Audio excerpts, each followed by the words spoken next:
Several NFL teams determined cheerleading programs had a scarcity problem on game days.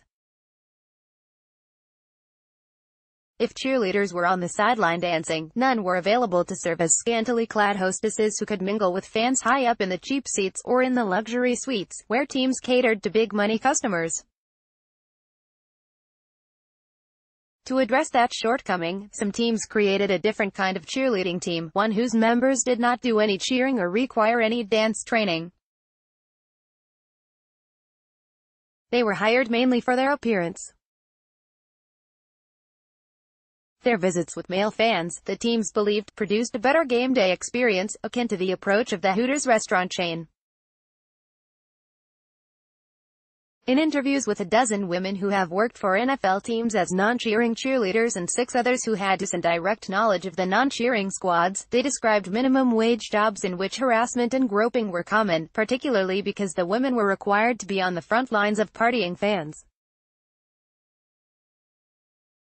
The fans had no reason to believe these women were not actual cheerleaders because the women often dressed exactly like the cheerleaders dancing on the field or nearly the same. "It's a really big secret, and now you know about it," said Jackie Chambers, 33, a model with more than a decade of experience who worked as a Houston Texans non-cheering cheerleader last season. But teams don't want fans to know about it. All of the cheerleaders are supposed to blend in with each other. The Texans, the New England Patriots, the New Orleans Saints and the Washington Redskins are among the NFL teams that use or have used an alternate roster of so-called cheerleaders whose primary task is to charm spectators at the game. The Patriots have auditions for cheerleader promotional models, but after the cheerleading roster is set, the women, dancers and models, are grouped together. The team features both its models and its cheerleaders in its annual cheerleaders calendar.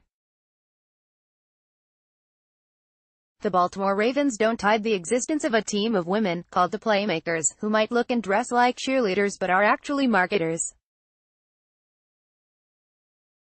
An application for this season's Playmakers asked for body measurements including bust size.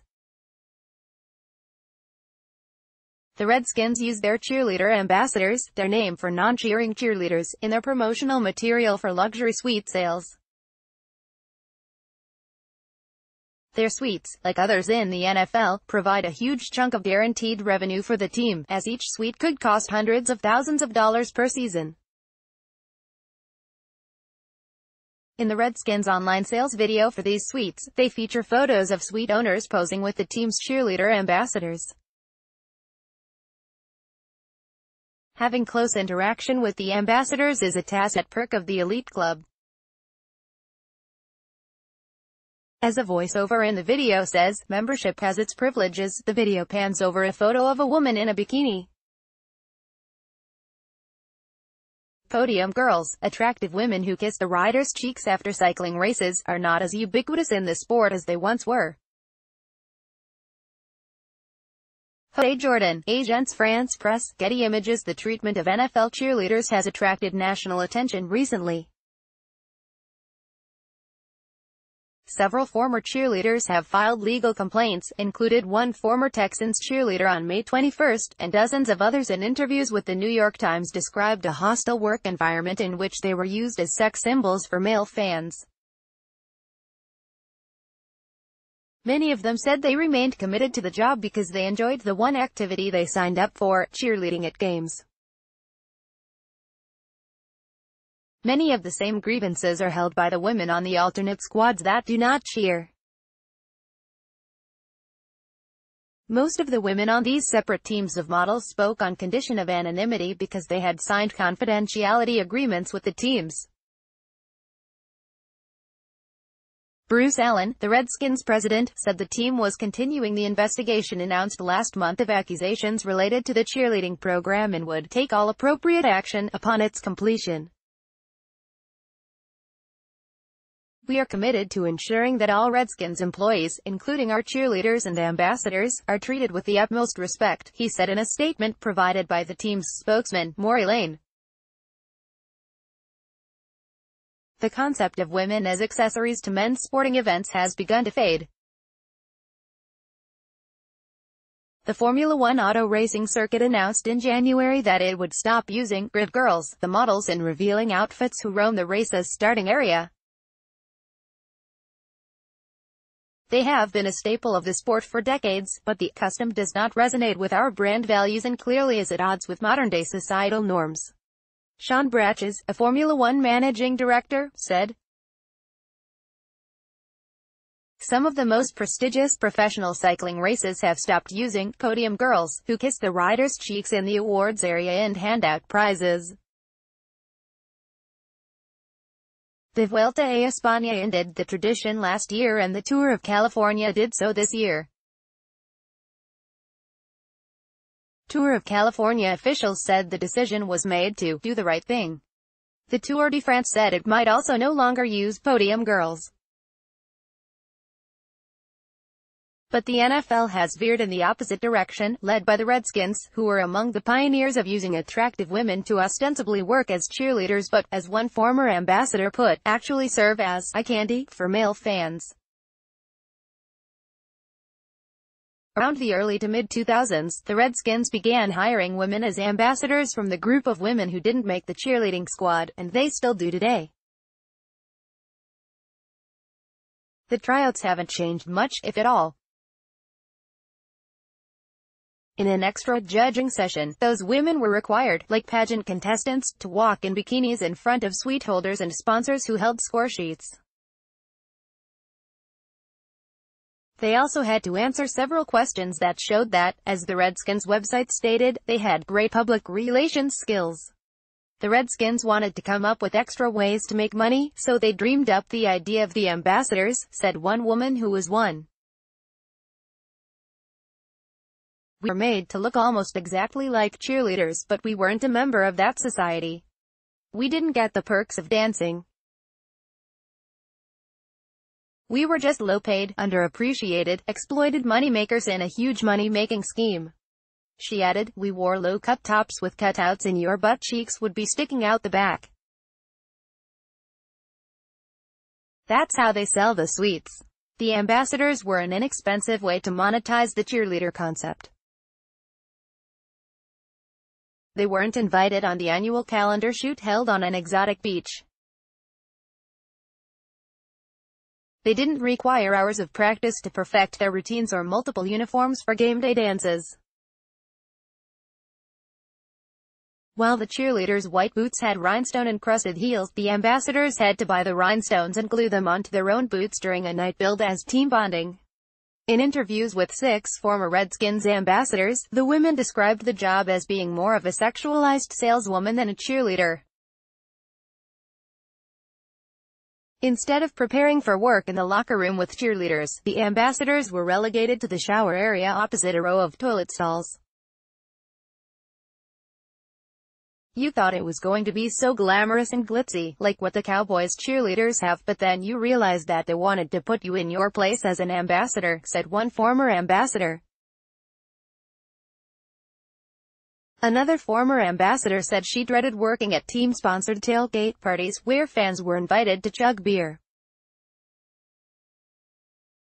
Intoxicated men would grab them and hug them, she said, and make inappropriate comments.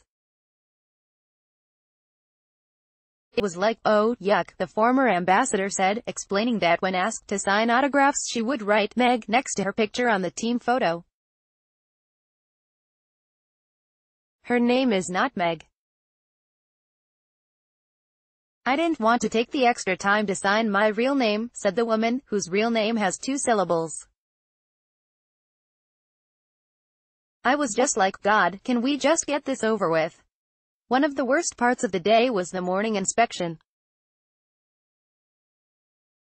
As a non-cheering cheerleader for the Texans last season, Jackie Chambers was generally on the field only for player introductions and the national anthem. Ken Murray, Icon SportsWire, via Getty Images. Dennis Green was head of business operations for the Redskins from 2007 until several weeks ago, when he was replaced by a new hire, but he is still in charge of hospitality and suites. He is ultimately in charge of the ambassador program, and his job is to sell suites and keep the suite holders happy. He would have the ambassadors line up so he could examine them and choose two to accompany him to suites during the game. He would look each of us up and down and say, "I want that one, and everyone hated when you got selected for that," a former ambassador said of the lineups that occurred just a few years ago. "It was humiliating, like we were cattle." The Redskins sold the ambassador role to women who weren't chosen for the cheerleading squad by saying it was a way to prepare for the next year's auditions and to get in the good graces of the team director, Stephanie Jojokian. Several former ambassadors said the Redskins would strongly encourage the women to take classes at Capital Movement, Jojokian's nonprofit dance company, donate to the organization and attend its fundraisers. They were steered to the hair salon and tanning salon that sponsored the team, so they could get the exact look of the cheerleaders, and often received a discount for those services. One of the former ambassadors said, "It was like, if you want to make the cheerleading team, you'd better do all this stuff," and that included going to parties where there was a lot of drinking and there were definitely underage ambassadors. "It might not be the best experience for the ladies, but you just shut up and do it because you want to be a cheerleader." Chambers, the former Texans cheerleader, was hired as an appearance team cheerleader, and the mention of appearance-only cheerleader was written into the team's contract. She had no formal training as a dancer, but said she gave it a try as a face of the team because she was eager to interact with the community, especially with charities. The Texans required their cheerleaders to work 50 promotional appearances each year, with the team earning tens of thousands of dollars for them per cheerleader, while the women earned $7.25 an hour. Chambers hoped that many of those events would entail meeting children or visiting the military, and those appearances became one of the few highlights of her season. Once inside the organization, Chambers said, she became dismayed by what she saw. She said the team's coach, Alto Gary, verbally and emotionally abused the cheerleaders, and 3 of her teammates have confirmed that Gary treated the women poorly. It was unheard of to say anything back to Gary, though, because arguing or showing disrespect to the coach was forbidden, according to their contract. Last week, one of Chambers' teammates filed a lawsuit over pay and abuse, and Chambers intends to join the suit as a plaintiff if the case is certified as a class action lawsuit. In a statement, the Texans said, "We are proud of the cheerleader program and have had hundreds of women participate and enjoy their experience while making a positive impact in the local community. We are constantly evaluating our procedures and will continue to make adjustments as needed to make the program enjoyable for everyone." Before one game, Chambers and 2 of her teammates said, Gary taped a cheerleader's stomach with thick tape to make it appear flatter under her shorts. "It was a memory that was so vivid, I'll never forget it," Chambers said. "I can't believe that it was even happening, but the girl did as she was told. It was exactly like a master controlling a puppet." The appearance team cheerleaders would be on the field for player introductions or special events like giveaway contests, but once the game began, they would head into the crowd and into the suites. In the suites, women would get touched a lot because the men are intoxicated and think they can try anything, she said. She often would go into the stands to give fans prizes, like coupons for free furniture or tacos for a year. On one occasion, a fan ran his hands over her crotch. She notified a police officer and told the team, she said, but nothing was done about it. At the team's year-end meeting last month, Chambers said the women were given Starbucks gift cards in appreciation for their hard work. When Chambers tried to use the card, though, the cashier handed it back to her. "Sorry, this card was never even registered," the cashier said.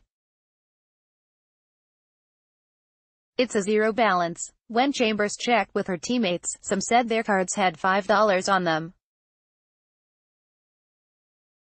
All of us said, "Wow, the Texans must have really appreciated us." Chambers said, "We were laughing, but crying.